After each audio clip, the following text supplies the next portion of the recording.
एक साधी सोपी गोष्ट मला तुम्हाला सांगायची आहे. आपण गृहिणी कधी कधी स्वयंपाक एखाद्या वेळेस आपल्याकडनं जास्ती होऊन जातो आणि त्यावेळेस काय होतं ना की दुसऱ्या दिवशी किंवा ती गोष्ट राहिली की आपण ती नंतर फेकून देतो किंवा गाईला घालतो. पण शिळं गाईला घालणं शक्यतो टाळावं. त्याचबरोबर जर का ते खराब झालं, आंबलं, काही झालं तर ते आपण फेकून देतो, कचऱ्यात फेकून देतो.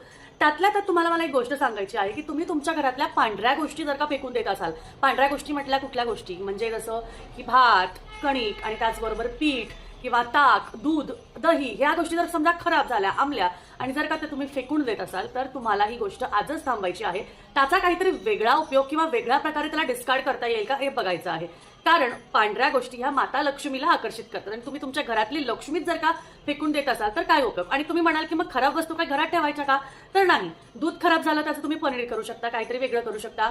बऱ्याचशा प्रकारे तुम्ही त्या गोष्टींचा वेगळा वापरही करू शकता. अशा खूप काही गोष्टी असतात. पीठ असेल तर ते तुम्ही मुंग्यांना टाकू शकता. बऱ्याचशा गोष्टींना वेगळे वेगळे